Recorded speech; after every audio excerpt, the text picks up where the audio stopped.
que ton nom seul règne dans ces lieux, et la puissance du Saint-Esprit domine dans ces lieux, Père éternel, au nom puissant de Jésus-Christ. Nous avons ainsi prié, nous disons Amen. Amen. On acclame Jésus.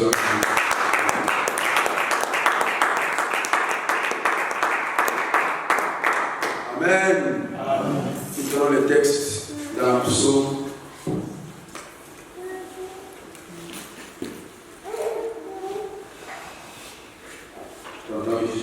Psaume chapitre 15. Premier verset. Nous allons les lire tout doucement pour que je puisse comprendre. Psaume chapitre 15. Verset 1er. Je lis au nom du Seigneur Jésus-Christ. Psaume de David. Nous allons descendre jusqu'au verset 5. Ô Éternel, qui séjournera dans ta tente, qui demeurera sur ta montagne sainte. Verset 2. C'est lui qui marche dans l'intégrité, qui pratique la justice et qui dit la vérité selon son cœur. Il ne calomnie point avec sa langue. Il ne fait point de mal à son semblable. Et il ne jette point l'opprobre sur son prochain. Il regarde avec dédain celui qui est méprisable. Mais il honore ceux qui craignent l'Éternel. Il ne se rétracte point s'il fait un serment à son préjudice. Il n'exige point d'intérêt de son argent et il n'accepte point les dons contre l'innocent. Écoutez le verset à la fin. Celui qui se conduit ainsi ne chancelle jamais. Je réponds, celui qui se conduit ainsi ne chancelle jamais. Amen. On va prendre le psaume 24. Voilà, j'ai tourné quelques pages du psaume. Dans les textes du psaume 24.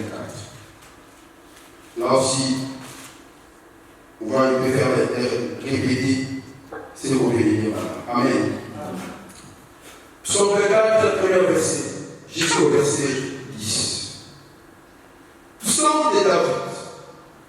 À l'Éternel, la terre et ce qui renferme, les mondes et ceux qui habitent, car il a fondé sur les mers et a fermé sur les fleuves. Qui pourra monter à la montagne de l'Éternel? Qui s'élèvera jusqu'à son lieu saint? Celui qui a les mains innocentes et les cœurs purs. Celui qui ne livre pas son âme au mensonge et qui ne gire pas pour tromper. Il obtiendra la bénédiction de l'Éternel, la miséricorde du Dieu de son salut. Voilà les partages. Voilà les partages de la génération qui l'invoque. De ceux qui cherchent la face de Jacob cause. Amen. Amen. Que Dieu te bénisse. J'aimerais maintenant que nous laissons la place au Saint-Esprit pour qu'il nous donne la nourriture de ces jours. Amen. Les textes disent que le Seigneur, qui montera à la montagne sainte? C'est ça notre thème de ce dimanche. Je les parle, je les dis à l'Igala. Nani akomata na ngomba ya esantu. Amen. C'est une question. La Bible est remplie de questions. La Bible contient beaucoup de questions dans lesquelles les réponses sont aussi répondues que dans la Bible. Amen. J'aime la Bible parce que la Bible a été tellement écrite par une sagesse qu'on ne trouvera pas sur cette terre. C'est-à-dire que le Seigneur, David, après avoir vécu sur la terre, après avoir vu le Seigneur faire des grands combats, des grandes batailles, remporter des victoires, il est arrivé un jour, il a besoin aussi de comprendre une vérité, la montagne sainte. Amen. C'est-à-dire que le Seigneur, David comprenait qu'on avait compris que la montagne sainte existe. Amen.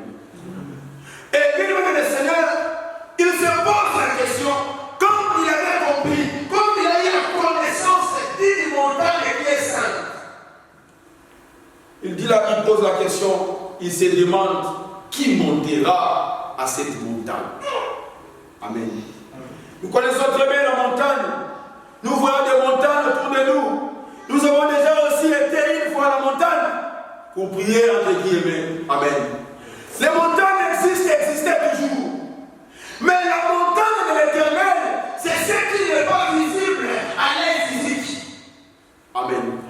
Que personne ne te trompe. Que pour que Dieu t'exauce, il faut que tu montes à 10 montagnes pour prier. Je parle de la manière des hommes, la naissance physique. Amen. Parce que nous, quand autrefois on était en Afrique, on nous a menti par les anciens.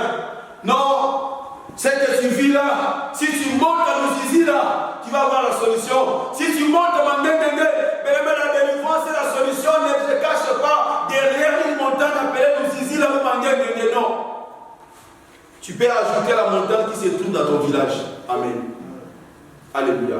Amen. La solution, la délivrance, se cache derrière un nom qui s'appelle le nom de Jésus. Parce qu'avec le nom de Jésus, tout genou fléchira. Parce que quand tu souffres dans une maladie, la maladie fléchit, c'est devant le nom de Jésus. Quand tu passes des temps très difficiles, la difficulté fléchira devant le nom de Jésus.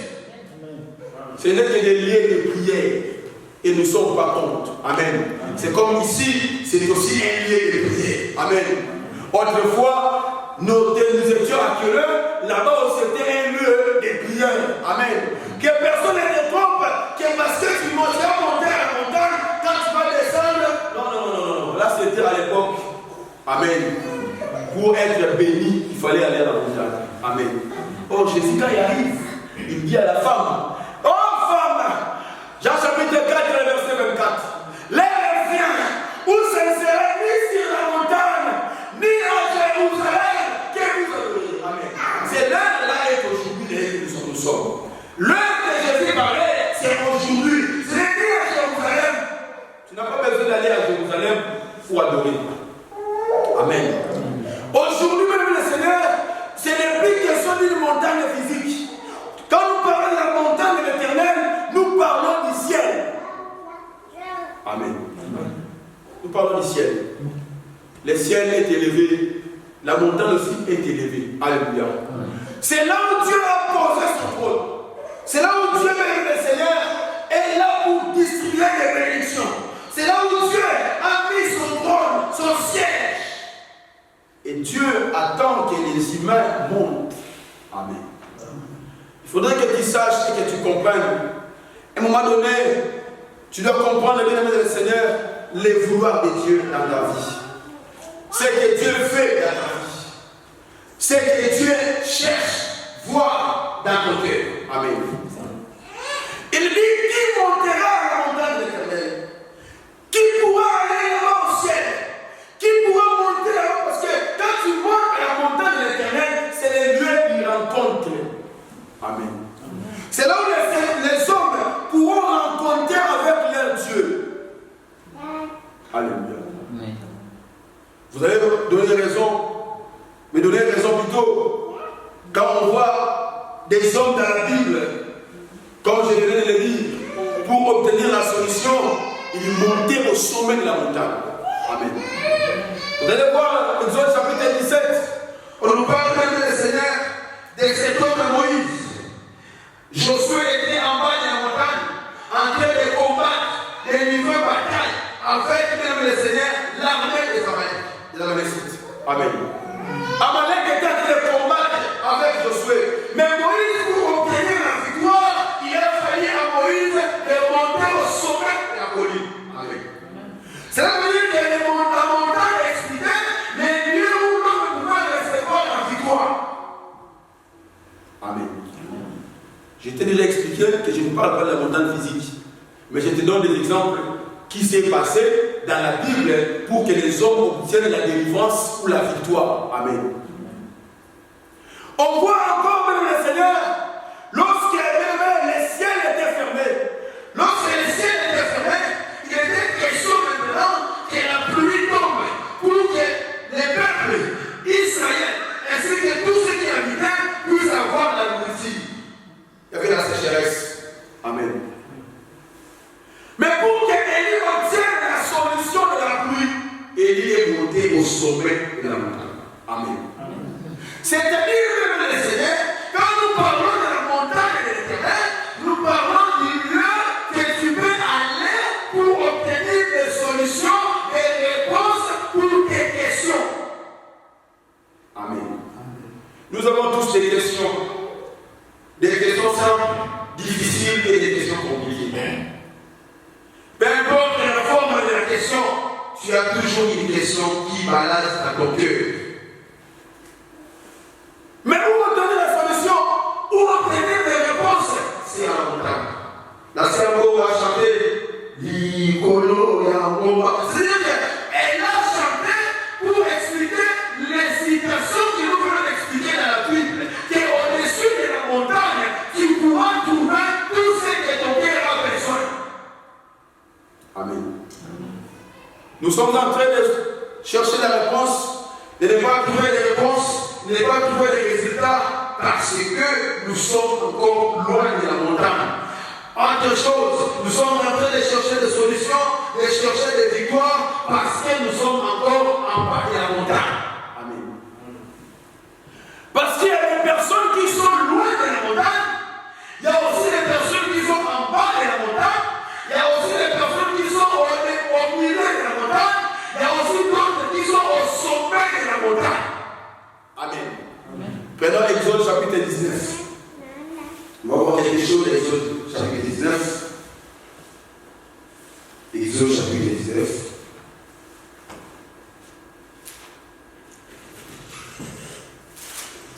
Commence au verset 10.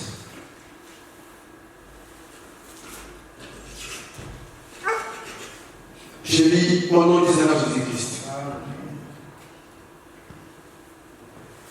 Et l'Éternel dit à Moïse, va vers le peuple, sanctifie autour aujourd'hui et demain, qu'il lave leurs vêtements, qu'il y soit prêt pour le troisième jour. Car le troisième jour, l'Éternel descendra aux cieux et tout le peuple, sur la montagne de Sinaï. Tu fixeras au peuple des limites tout à la tour, et tu diras, gardez-vous de monter sur la montagne ou d'en toucher les bords. Quiconque touchera la montagne sera puni de mort, parole du Seigneur. Je vais sauter, je vais prendre encore les textes, toujours là, Exode chapitre 19. Non, je vais prendre Exode chapitre 24. On va lire quelque chose de l'Exode 24. On va prendre l'Exode 24.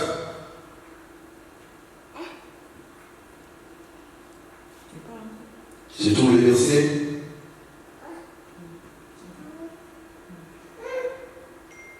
Voilà, je commence au verset 2. Moïse s'approcha seul de l'Éternel. Les autres ne s'approcheront pas et le peuple ne montera point avec lui. Moïse vint rapporter au peuple toutes les paroles de l'Éternel et toutes les lois. Le peuple entier répondit d'une même voix, nous ferons tout ce que l'Éternel a dit. Je saute, je prends le verset 9. Moïse monta avec Aaron, Nadab et Abihu et 70 anciens d'Israël. Il vit le Dieu d'Israël sous ses pieds. C'était comme un ouvrage de saphir transparent, comme le ciel lui-même dans sa pureté. Il n'entendit point sa main sur l'élite des enfants d'Israël. Ils virent Dieu et ils mangèrent les pires. Parole du Seigneur. Oh, wow! Dans Exode 19, on a fixé des limites. Dieu dit maintenant au peuple d'Israël, tu vas dire au peuple d'Israël qu'il va s'approcher, qu'ils vont se préparer le premier jour, le deuxième jour et le troisième jour. Mais le troisième jour, que le peuple ne monte pas à montagne. Amen. Ce peuple qui était loin, qui s'approche maintenant à Sinaï, mais Dieu les a interdits. Vous ne monterez pas. Amen. Et maintenant, le Seigneur, Dieu les autres regarde, il précise à Moïse, tu monteras, toi, Aaron, Nadab, Abihu, vous allez monter, lorsqu'ils sont montés, qu'est-ce qu'ils ont vu? Ils ont vu Dieu. Amen. C'est-à-dire que voir Dieu, ce n'est pas rester en bas de la montagne. Voir Dieu, ce n'est pas rester loin de la montagne. Mais voir Dieu, il faut que tu montes à la montagne.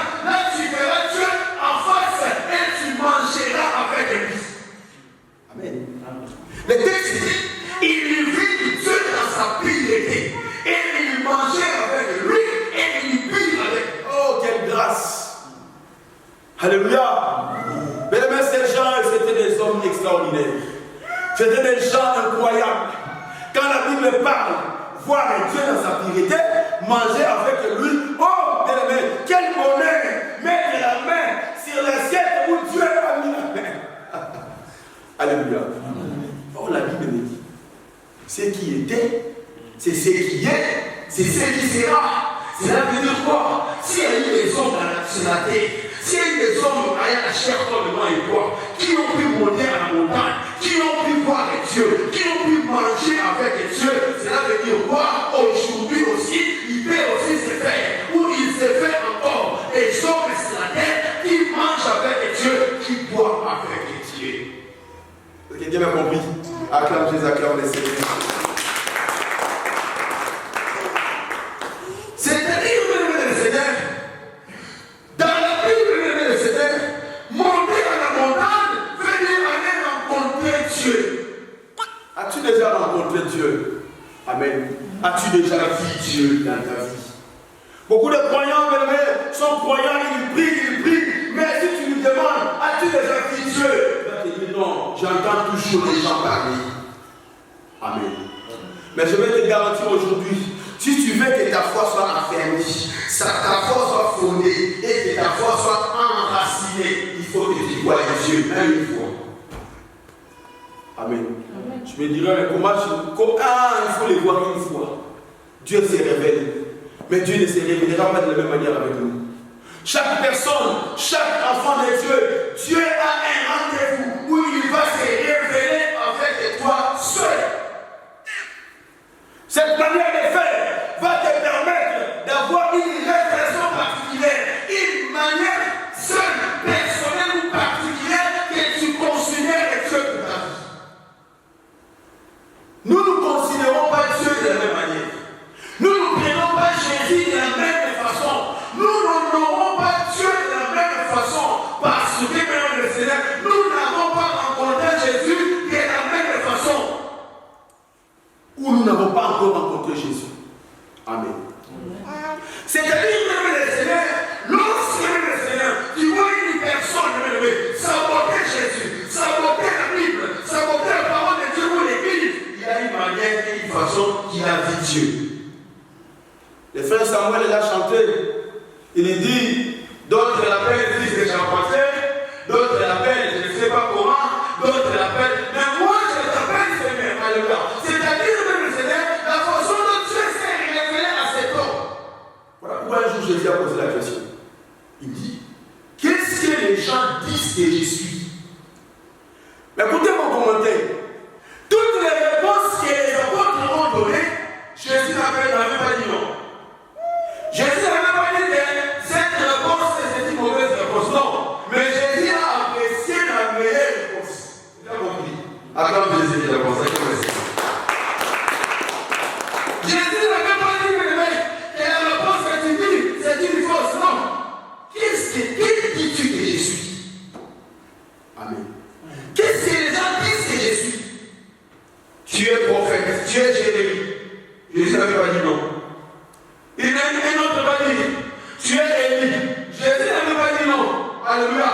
Je me demande un autre va dire, tu es un prophète. Jésus n'a pas dit non. Mais lorsque Pierre a dit, tu es le Christ, c'est là où Jésus a honoré la réponse. Alléluia. Cela veut dire que le Seigneur, c'est la meilleure manière, le plus grand degré de la révélation de Christ dans la vie de l'homme. Pour d'autres, il se révèle comme Jérémie. Pour d'autres, il se révèle comme Élie. Pour d'autres, il se révèle comme Moïse. Pour d'autres, il se révèle. C'est-à-dire même le Seigneur, il te donnera même la moitié de la délivrance comme il a fait à Moïse, comme il a fait à Jérémie, comme il a fait à Daniel, comme il a fait à ces hommes. Il peut se révéler de cette manière. Amen. Maintenant que nous prions à Dieu, qu'il se révèle à toi comme étant le Dieu suprême. Qu'il se révèle à toi comme étant le Christ.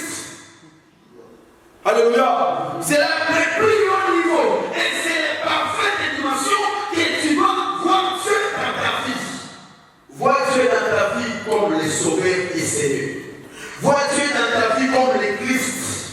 Mais si tu vois Dieu dans ta vie comme Élie, si tu vois Jésus comme Moïse, il y aura des limites. Amen.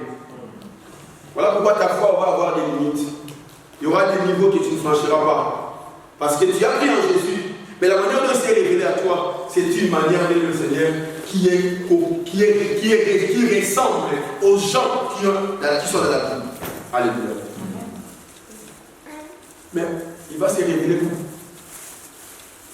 pour qu'il se révèle comme un Dieu, il faut que tu montes à la montagne. La Bible dit, qui montera, il commence à répondre. Pendant qu'il commence à répondre, il dit, il ne livre pas son cœur dans les vannes. Ses lèvres ne se plongent pas dans la compagnie. Il n'exige pas l'intérêt à son argent. Vous comprenez les réponses? Je ne pourrais pas aujourd'hui entrer dans les profondeurs des réponses.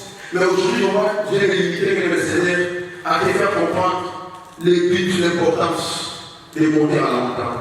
Parce que l'ensemble de toutes ces choses que David a citées veut simplement expliquer les péchés. Amen. Acclame Jésus, acclame le Seigneur. Je vais revenir dans les textes. Dans Psaume chapitre 24.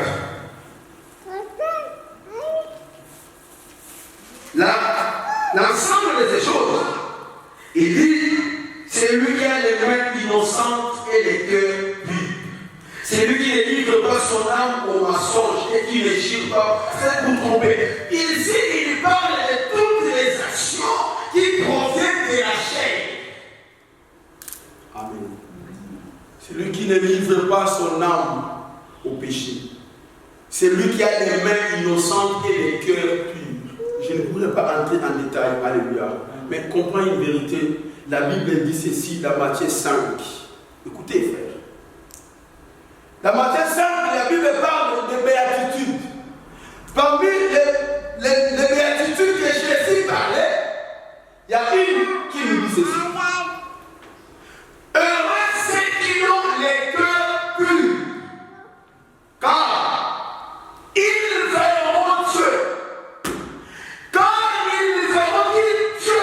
Oh, nous avons dit qu'il montrait à la montagne. La Bible dit celui qui a les cœurs innocents, qui a les mains innocentes et qui a les cœurs purs. Et Jésus le confirme. Il dit pour voir Dieu, il faut avoir les cœurs purs. Attends, je vais te trouver le verset. Matthieu 5. Alléluia. J'aime beaucoup lire et trouver ce qui le Seigneur me donne comme parole. Matthieu 5, dans les béatitudes, il dit, j'aime beaucoup Matthieu 5, j'aime beaucoup les béatitudes. Il y a quelque part, il a dit, et ceux qui procurent la paix, car ils seront frappés le Fils des yeux.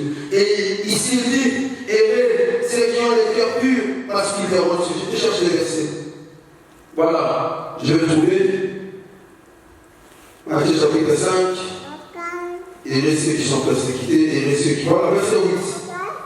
Il est écrit, heureux ceux qui ont les cœurs purs, car ils verront Dieu. C'est-à-dire, pour voir Dieu dans ta vie, les mains innocentes et les cœurs purs. Ça marche ensemble. Mesdames et messieurs, Seigneur, lorsqu'Abraham avait vendu sa femme en Égypte, quand il a vendu sa femme, Abimelech avait dit ceci. C'était pas en Égypte, mais là c'était au Philistin. Quand il a vendu sa femme au Philistin, Abimelech a voulu toucher la femme d'Abraham. Parce qu'Abraham avait menti. Abraham avait dit, c'est ma soeur, ce n'est pas ma femme. Amen. Pour qu'on puisse lui donner des cadeaux, lui donner des biens. Alléluia. Et ce jour-là, même le Seigneur, Dieu a intervenu. Il dit à Abimelech, ne touche pas. Et c'est pendant Abimelech qui répond ceci le matin. Il dit à Abraham, j'ai agi avec un cœur sincère. Il dit, j'ai agi avec un cœur pur et des mains innocentes. Cela veut dire que si ton cœur est pur, cela va être révélé par des mains innocentes. Ou en d'autres termes, par des mains qui procurent des bonnes aides. Parce que les cœurs, on ne les voit pas. Si ton cœur est pur, on les comprendra par les mains. Or, les mains expliquent les aides. Amen. Amen. Les mains expliquent ce que tu fais, tes œuvres sur la terre. Misala Nayou. Amen. Qui a déjà vu le cœur d'une personne? qui a déjà fait, puis ouvrir les cœurs d'un homme et passe en rentrer à l'intérieur, voir qu'est-ce qui se trouve dedans? Personne. Amen. Mais comment on arrive à conclure et à dire, ah, il a un mauvais cœur cet homme-là. Amen. C'est par rapport à ses œuvres, ses actions. Matthieu 7, verset 21, la Bible dit ceci, bien le Seigneur, si dedans de vos cœurs, c'est au-dedans du cœur que sortent l'impudicité, les mensonges, l'impureté, les débauches, toutes ces choses mauvaises proviennent du cœur. En d'autres termes, on peut encore dire, c'est dedans du cœur qui sort la sanctification, la bonté, l'amour avec les prochains, la vie des prières, l'amour de l'Église, c'est bien du cœur. Bien aimé, quelle est la manière dont ton cœur se révèle? Amen. Tu veux voir Dieu dans ta vie. Seigneur, fais-moi grâce, je vais te voir. On voit Dieu par les réponses que Dieu arrive à nous donner devant des situations et des réalités compliquées qu'on traverse. Lorsque tu vas ces temps très difficiles, lorsque tu vas voir à Dieu, les choses vont changer. Écoutez, bien aimé Seigneur, beaucoup de gens aujourd'hui ont des problèmes. Beaucoup de gens aujourd'hui ont des questions. Beaucoup de gens ont des difficultés. Mais je vais te dire une chose. La solution de toutes les choses, c'est tout fondamental. Parce que c'est là-bas que tu vas rencontrer Dieu. Et quand tu rencontres Dieu, il te donne des solutions à tous les problèmes et à toutes les questions. Si aujourd'hui tu croises Macron, tu croises des chefs de ce monde, ils vont te donner la nourriture, l'argent, mais il y a des choses qu'ils ne pourront pas te donner. Jamais te donnera. Amen. Il y a des choses qu'ils ne pourront pas te donner. Il peut te donner, mesdames et seigneurs, la sécurité sociale, les papiers, toutes ces choses. Mais la bonne santé, c'est lui qui les donne, c'est Jésus. La bonne santé, c'est Jésus qui les donne. Amen. La paix et la sécurité, c'est Jésus qui les donne. C'est-à-dire qu'on peut courir sur les choses dans ce monde. On va un jour se retrouver limité.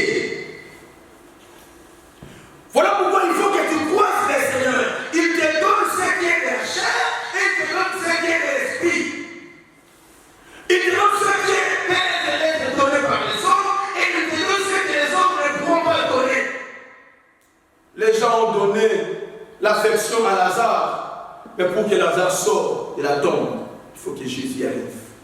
Ça, les hommes ne pourront pas les donner. Amen. Acclame Jésus, acclame le Seigneur.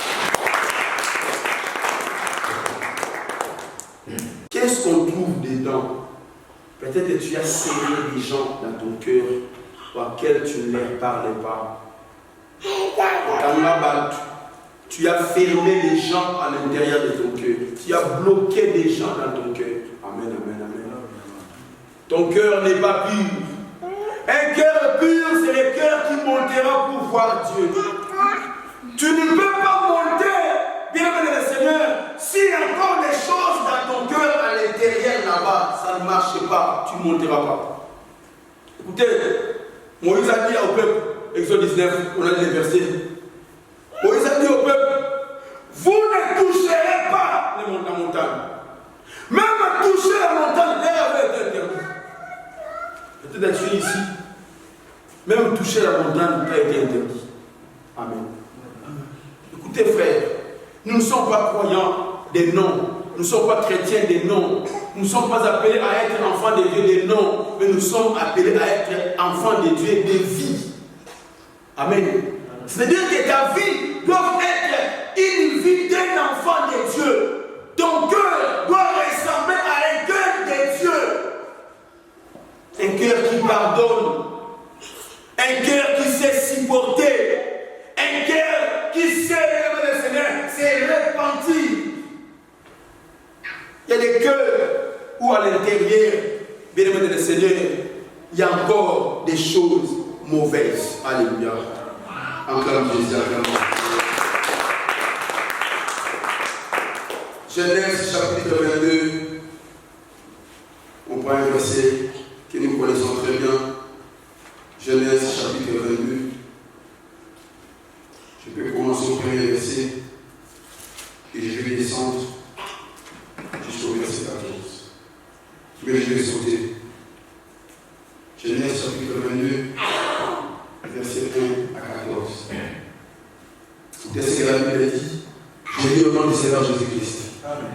Après ces choses, Dieu mit Abraham à l'épreuve et lui dit, Abraham, et il répondit, mais voici. Dieu dit, prends ton fils, ton unique, celui que tu aimes, Isaac. Va-t'en au pays de Morija et l'a offert en holocauste sur l'île des montagnes que je te dirai. Abraham se leva de bon matin, sella son âne et prit avec lui des serviteurs et son fils Isaac. Il fendit du bois pour l'holocauste et partit pour aller au lieu que Dieu lui avait dit. Le troisième jour, Abraham leva les yeux, vit le lieu de loin. Et Abraham dit à ses serviteurs, restez ici avec l'âne. Moi et les jeunes hommes, nous irons jusque-là pour adorer. Et nous reviendrons auprès de vous, parole du Seigneur. Encore avec moi, Matthieu chapitre 26, verset 36. Matthieu chapitre 26. Je vais prendre le verset 36. Je pense que c'est ça. Matthieu 26, verset 36. Je lis au nom du Seigneur Jésus-Christ. Là-dessus, Jésus alla avec eux dans un lieu appelé Gethsémani. Et il dit aux disciples, asseyez-vous ici pendant que je m'éloignerai pour prier. Il prit avec lui Pierre et les deux fils de Zébédée. Et il commença à éprouver de la tristesse et des angoisses. Il leur dit alors, mon âme est triste jusqu'à la mort. Restez ici et veillez avec moi, parole du Seigneur. Amen. Ceux qui nous sont spirituels, ils peuvent voir les détails qui se cachent dans ces écrits. Parlons de la montagne. Nous avons expliqué et nous avons fait comprendre à l'Église que pour voir Dieu, il faut monter à la montagne sainte. Et cette montagne est spirituelle. On les monte lorsque tu as un cœur pur et des mains innocentes. Amen. Et les gens sur cette terre, les chrétiens, leurs mains ne sont pas innocentes. Ils ont des mains avec des sang. Amen. Quelque part, David a dit, il ne jette pas le pauvre à son prochain. Il n'exige pas d'intérêt d'argent. Nous avons des gens sur la terre, ici, sur toi d'Europe, qui exigent l'intérêt avec l'argent. Tu ne monteras pas la montagne sainte.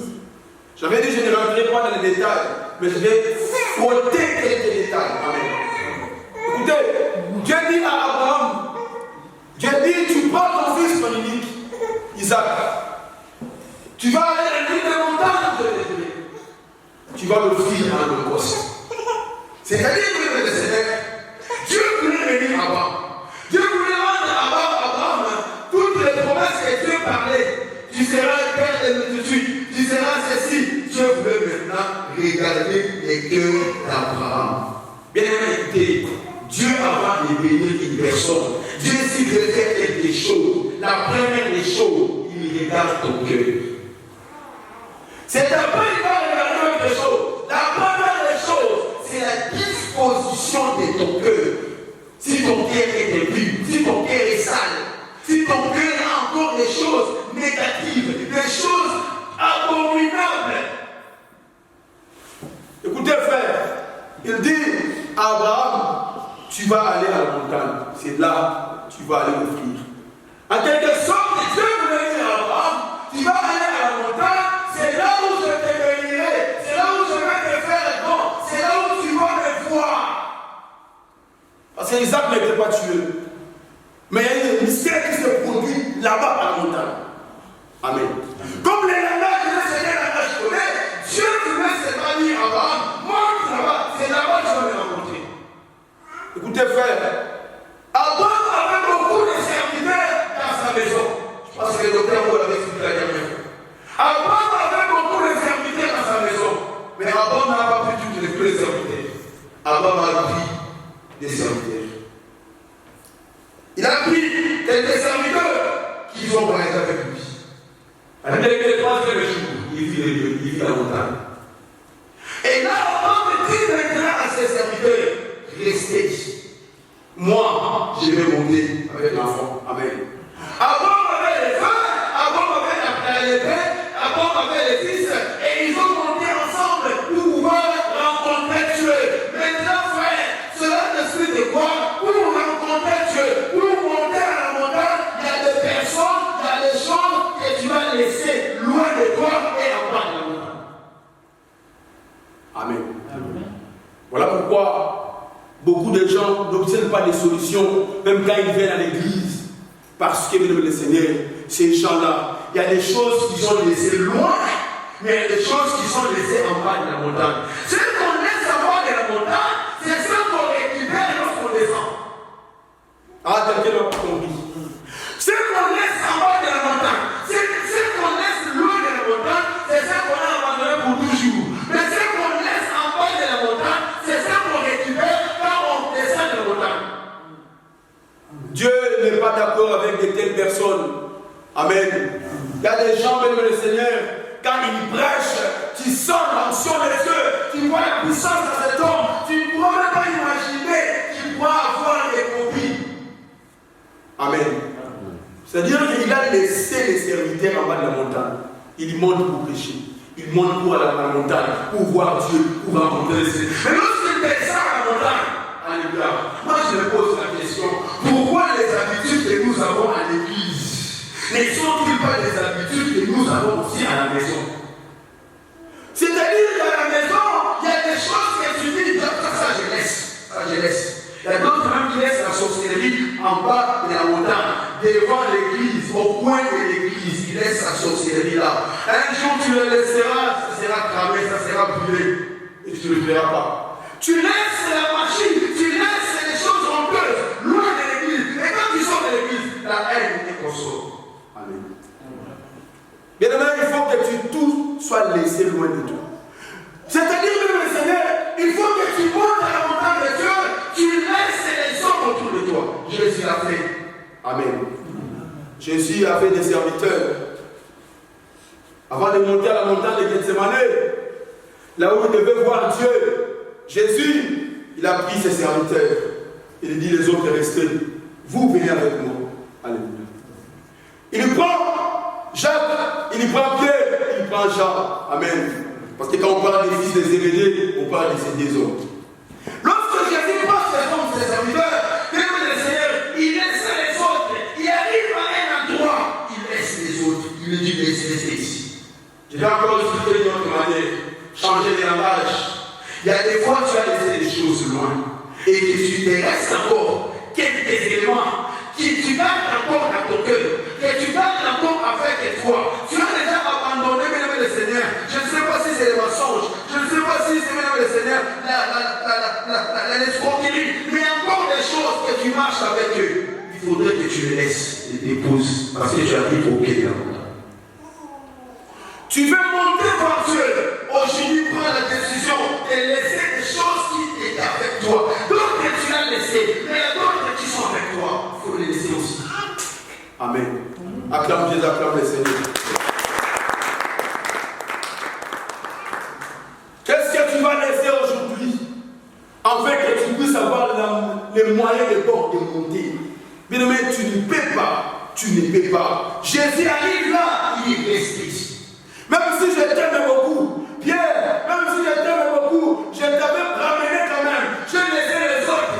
Mais Pierre, Jean, Jacques, je vous ai ramené parce que je vous aime beaucoup. Mais arrivé ici, arrivé à ces endroits, non, il faut qu'il vous restiez. Il faudrait que vous puissiez rester ici. Bien aimé, le Seigneur prend la défi de ta vie. Révisite tes croyances, révisite ton cœur. Tu te dis, il y a longtemps j'avais abandonné ceci, il y a longtemps j'avais abandonné cela, mais j'ai encore gardé d'autres. Mais aujourd'hui, je dois arrêter avec ça. À une seule cause, de monter voir Jésus, de monter voir le Seigneur. Mesdames, j'aime les textes. On va prendre le texte de Philippiens 3. verset 7. Prends-moi Philippiens 3, verset 7. Qu'est-ce qu'il dit là-bas? J'ai une chair de poule quand j'ai lu les textes bibliques. Des fois, je tremble quand j'ai lu les textes comme celle-ci. Philippiens chapitre 3, verset 7.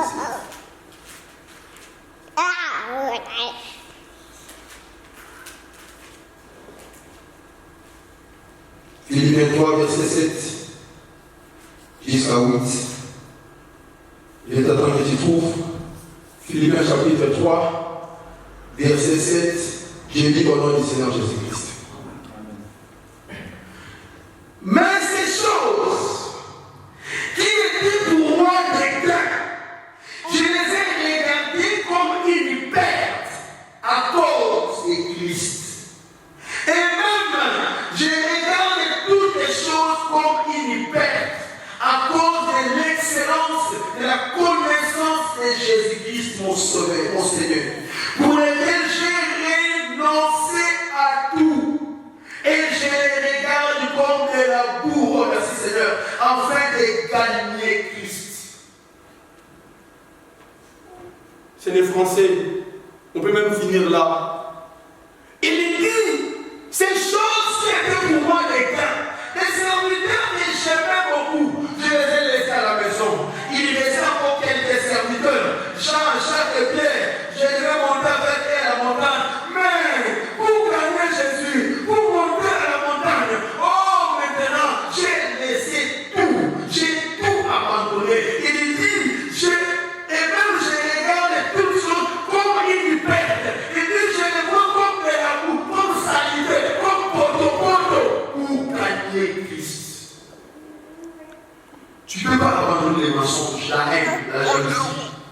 Tu ne peux pas abandonner la sorcellerie. Tu ne peux pas abandonner ça aujourd'hui. Tu dis à cause de Jésus, j'abandonne ça. Il dit, j'ai renoncé à tout. C'est-à-dire que renoncer veut dire qu'on pose l'annonce de tout avec un cœur ferme. À cause de l'excellence et la connaissance de Jésus-Christ. Bien-aimé le Seigneur, tu ne pourras pas monter. Tu ne pourras pas gagner Jésus si tu ne renonces pas. Qu'est-ce qui est bien pour toi? Écoutez, Bartimée avait longtemps souffert avec l'aveuglement. Vous allez lire à la maison, Marc chapitre 11, le verset 46. Cet homme a souffert beaucoup, mais la Bible dit que cet homme a quitté sa maison, il est venu là. Il avait tout à laisser dans sa maison, mais il arrive là, il avait quelque chose en lui, c'était le manteau. Écoutez frère, peut-être que tu as tout abandonné, mais il reste encore quelque chose qui t'empêche de courir et de monter à la montagne. C'est la chose là que Dieu veut que tu te débarrasses avec ça, pour que tu les croises. Bartimée, la Bible dit, il criait, Fils de David, aie pitié de moi, aie pitié de moi. Jésus lui dit, appelle-le, qu'il vient. La Bible dit, bien-aimé le Seigneur, lorsqu'on appela Bartimée, l'aveugle jeta son manteau, il a jeté le manteau, il a couru parce que le manteau l'empêchait. Le manteau ne lui permettait pas de rencontrer Jésus. Je voudrais, ma soeur, mon frère, que tu fasses l'examen de conscience. Tu regardes dans ton cœur, y a-t-il de la pureté? Qui sont ces choses? Qui sont encore des éléments qui peuvent être des serviteurs que tu gardes encore avec toi? Tu ne monteras pas. Bartimée a jeté son manteau. Je voudrais que nous puissions prier. Que Dieu bénisse sa parole. Lève-toi dans la prière.